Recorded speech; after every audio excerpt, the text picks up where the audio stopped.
Hey everyone, welcome back to Heartland Farms. Today we're talking about a large animal that you can raise on an 1.5 acre homestead.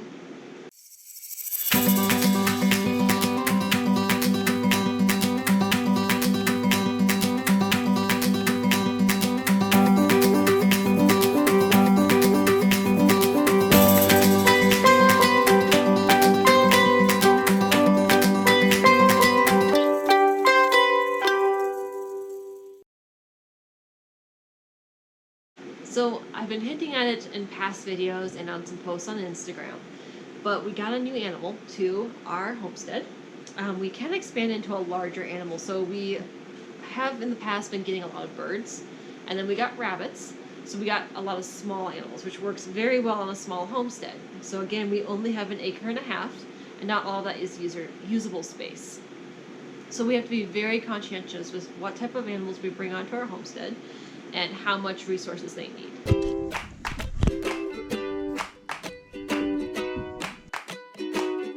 So we decided to take on sheep because they are a smaller animal and you don't need as much grazing land as a cow would, per se.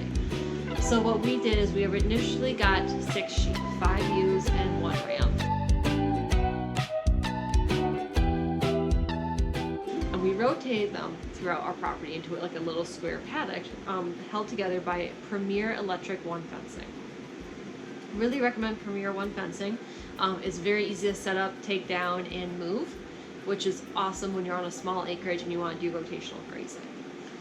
So in our Zone 6 our homestead, which is where we are, we can rotate the sheep once every 3 days for 6 sheep and have fresh grass for them, and then we just supplement with feed here and there. We use the feed because it also helps us move them easily for rotational grazing. Also helps us kind of have that building relationship between sheep and us, so they do move with us when we want them to move. We were able to do that very successfully because we get so much rainfall here, and so the grass grows very quickly. So we're able to, by the time the sheep come back to their first paddock, the grass is already grown.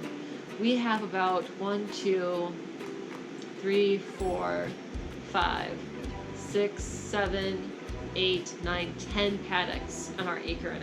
Not completely using all of the 1.5 acres that we have for usable space.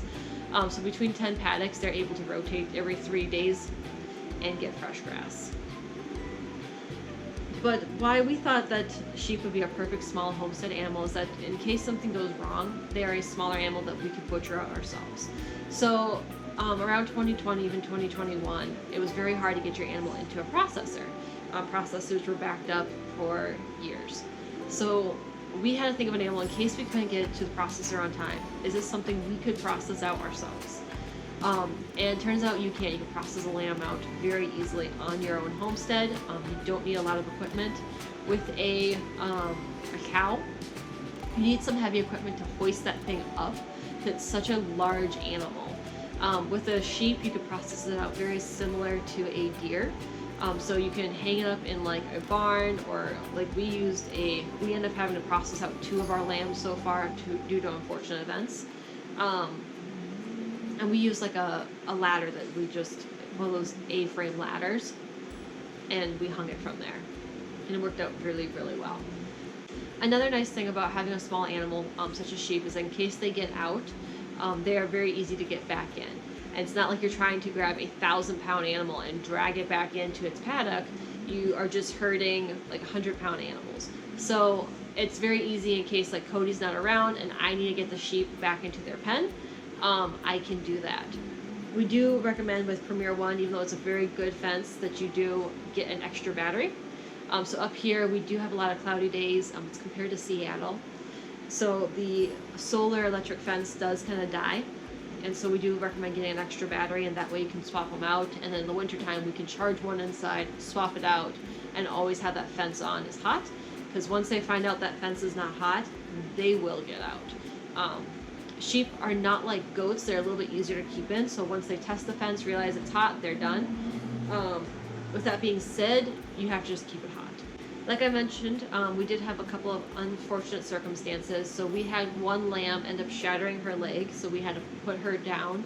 And it was very instead of trying to find a processor, because we have a giant animal that we had to euthanize very quickly, we were able to do that and then process it out for our own consumption.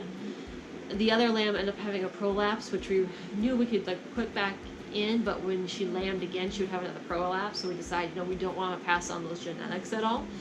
We want to make sure that when she lambs, it's very successful, and that she's passing on good genes. So we decided to euthanize her as well and use her for our own consumption. So we are now down to 3 ewes and 1 ram. The ram's name is Ramses. One of the ewes is named Godiva. We have Bella and Persephone as the 3rd one. One of the things that drew us to getting lambs is that we really enjoy lamb. We enjoy eating red meat. So it was a way to get red meat into our like on our table, into our freezer, without having to get the giant animals.